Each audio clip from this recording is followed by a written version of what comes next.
Hello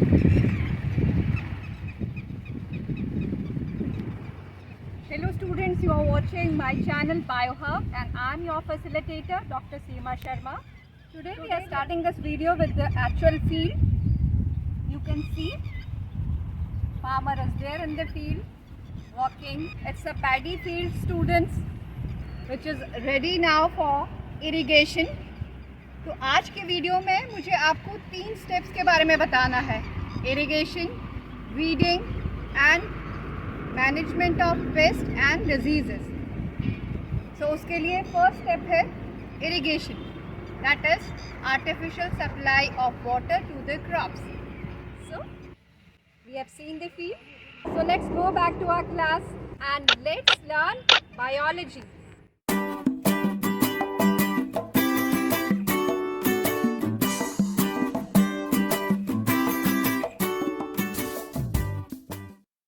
Students, this is our chapter number 1, crop production and management, and today we have to cover its 5th part. In this part, we are going to cover 3 very important steps in the process of crop production, and these are irrigation, weeding, and pest and disease management. But before proceeding with it, let's have a quick look on the journal layout of this chapter. So this chapter is divisible basically into 5 parts, and we are already through with its first part, agriculture. We are proceeding with second part of this chapter, and it is about methods of crop production. In this also we are through with first 4 steps in the process of crop production, and these are preparation of soil, seed selection, sowing and manuring. Today we have to learn about irrigation, weeding, protection from pests and diseases. So are you ready? So hurriedly slip into farmer's boots and come along with me. I'm going to take you to the virtual field. So this is the learning objective of this video. First, we will go for a quick recap of steps of farming or crop production. Then we are going to know about 5th step, that is irrigation, 6th step weeding, and 7th step protection from pests and diseases in detail. Now my students know about the basic step in the process of farming, and these are step number 1, preparation of soil. In step number 2, selection of seed is done. Step number 3 is on sowing of seeds. Step number 4 is taking care of the nutritional requirement of the crop, and that is manuring. In step number 5, we have to learn about irrigation. Step number 6 is also equally interesting. Here you will come to know about the fate of unwanted plants. Step number 7 is about protection of the crop from pests and other disease causing organisms. In step number 8, you will come to know about harvesting, threshing and winnowing. And lastly, step number 9 is storage of crop produce. So these are the basic steps of crop production. We are starting with step number 5, irrigation. Let's decode the meaning of this term irrigation. Irrigation is the artificial supply of water in the field, or to be more precise, we can say that irrigation is the process of fulfilling the requirement of water for the crop in a planned manner. What are the various sources of water? You know, now one natural source is rain. Farmer is dependent on rain, especially monsoon, but it's not raining throughout the year, and plants which are growing in the field, they need water from time to time depending upon their water requirement. And for that we have different sources of water, and these are dams, rivers, wells and lakes. These are few artificial sources of water. Now we have to learn about the methods of irrigation, means how the farmer is going for watering of his crops. Students, we have basically 2 methods, traditional methods and modern methods. So traditional methods are very simple methods, and there are also 4 types: moat, chain pump, dhekli and rahat. These are 4 traditional methods. Whereas in modern methods, we have 2 methods. One is sprinkler and another is drip system. Now let's learn about these systems in little more detail. Traditional methods of irrigation, which are used by a small scale farmer on his small piece of land, generally in villages. In traditional methods of irrigation, first option is moat. Students, please pay attention to this photograph. In this method, water is pulled out from the well and directly supplied to the plants. So this farmer is literally pulling out the water with the help of one container from the well, and then it is supplying this water to the fields. So this arrangement or this method of irrigation is moat. The second traditional method is chain pump. This is also very interesting method. So in this method, two wheels are used. One is visible in this picture, whereas the second one is in the well. So they are connected with each other through chain, and buckets are joined with wheels. When these wheels they rotate, buckets get filled with water and water comes out, and that water is used for watering of the field. Third traditional method of irrigation is dhekli. So in dhekli, as it is visible in the picture also, buckets are used, and then with the help of rope, water is pulled out from the well and then it is supplied to the field. Fourth traditional method is rahat. In this method, buckets they are tied on a wheel and one will rotate the handle, due to which wheel turns up and then water gets filled into these buckets and then it is poured out. Now, what are the advantages of traditional methods of irrigation? First advantage is that they are very cost effective, very economical, and a simple farmer can go for these methods. Second is they can irrigate more area. Thirdly, they are ideal for leveled field. If the field is leveled, these methods are ideal. But there are certain disadvantages of traditional methods of irrigation. These methods are slow and very laborious. Second thing is there is wastage of water because of seepage of water in the drainage. Third, they are not helping in uniform distribution of water in the entire field. And fourthly, they are also leading to soil erosion. These disadvantages they led to the development of certain new methods. So modern methods of irrigation, which are better than the traditional methods of irrigation in many aspects. Let's learn about those methods now. First, modern method of irrigation is sprinkler. In this system, vertical pipes are provided with rotating nozzles on the top and are joined to the main pipeline at regular intervals. The water escapes from these rotating nozzles and sprinkled like rain on the crop. So this is a water sprinkler where we have a vertical pipe with rotating nozzle and the water is sprayed from this like rain on the crops. So this method is best for sandy soil as well as that kind of land which is uneven. Second modern method of irrigation is drip irrigation, and this is my favorite method of irrigation because in this the conservation of water is maximum. So what is there in drip irrigation? In drip irrigation, water is allowed to fall drop by drop from a pipe just near the roots of the plants. This minimizes wastage of water to a large extent. So here in this picture, you can see water is trickling down drop by drop from the pipe, and it's fulfilling the water requirement of our crop plant and thus reducing the wastage of water to a large extent. Drip irrigation is very good in such kind of land which is very dry and there is scarcity of water. Advantages of modern methods of irrigation. First advantage is they are helping in conservation of water and making judicious use of water. Second, they are helping in preventing soil erosion.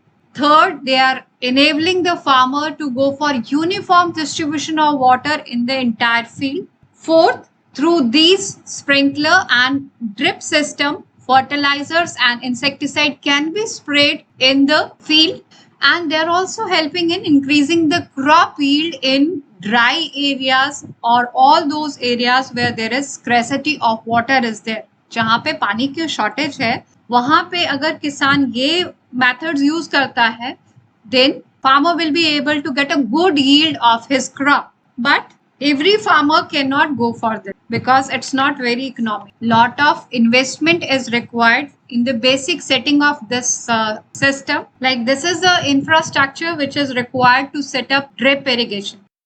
So the small scale farmer cannot go for this, but a large scale farmer who has resources, who has money, he can invest in this and he can get a good yield irrespective of the amount of water and irrespective of the nature of the soil.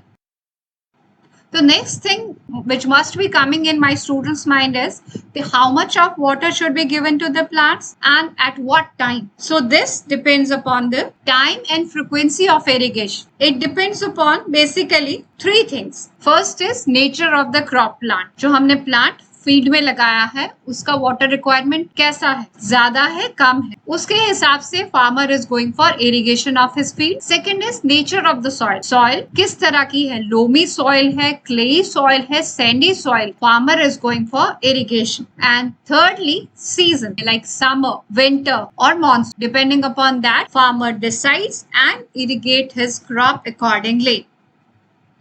So now my students know that every plant has its own water requirement. What are the advantages of irrigation?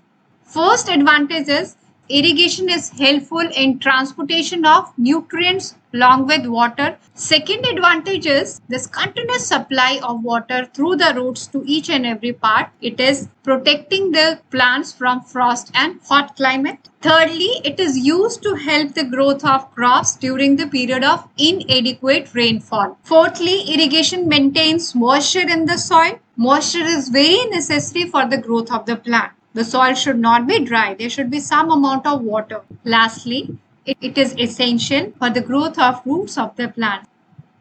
Now students, we have to water our crop as per its requirement and we don't have to overflood our fields because excessive irrigation will not help us. In fact, it has certain disadvantages and these are: first, excessive seepage of water causes waterlogging. Second, due to excessive irrigation, germinating seeds will not be able to respire properly and they will not be able to grow. Thirdly, due to excessive irrigation, roots will not grow well because roots need continuous supply of air. It is also seen that fruits also develop cracks in waterlogged fields and this leads to heavy loss to the farmer as far as crop yield is concerned.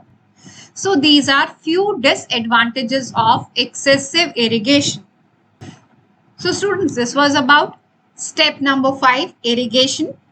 Now we are moving to step number 6, that is weeding.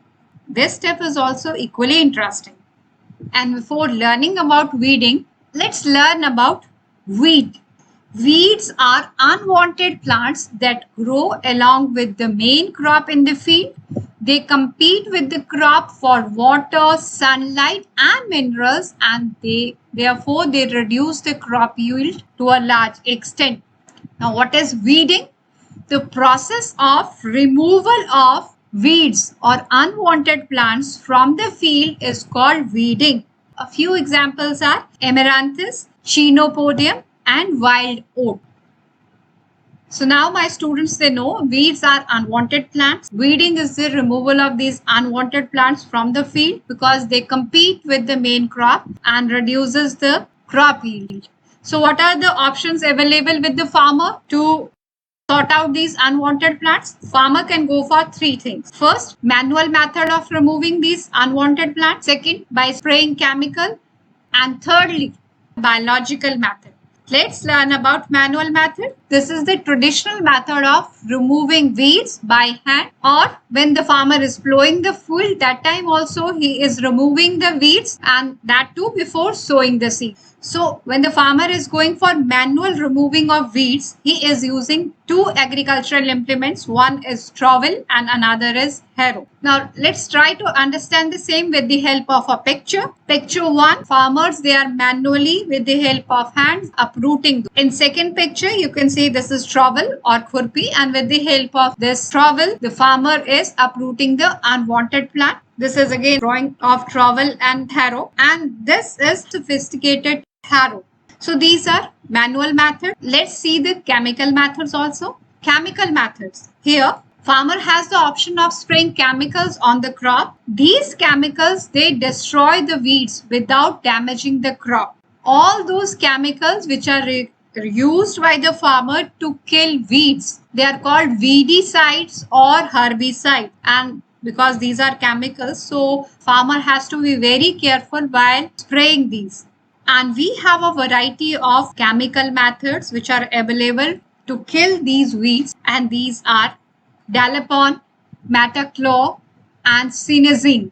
These are three examples which are there in a few of your books regarding chemical weedicides. Now these chemicals, these are poisonous and they have to be handled very carefully while spraying. Next is the biological method. This biological method is very interesting, student. So insects or some other organisms that consume and specifically destroy the weed plants are introduced in the crop field. It's in the initial stages, but we have very classic example. First you look at this leaf beetle. ये leaf beetle जो है सिर्फ इस plant जिसको lantana camera बोलते हैं पत्तों को खाता है. अगर ये वीड फार्मर की फील्ड में ग्रो कर रही है along with the crop, तो ये बीटल को उसमें छोड़ने से ये वाला बीटल सारा ये वीड इसके पत्ते खा जाएगा. ये वीड अपने आप ही सूख जाएगी. This is one of the biological method, but it's in the initial stages of development, and but the scientists are exploring this possibility also, utilization of living organisms for the control of weeds. So this was biological method. So next step is step number 7, where we have to see what all the farmer is doing when his crop is growing in the field and there are pests and insects and other organisms which are attacking the crop. So step number 7, protection from pests and diseases. Before learning about the protection from pests and diseases, let us learn about this term pest. Pests are organisms that attack and damage the crop.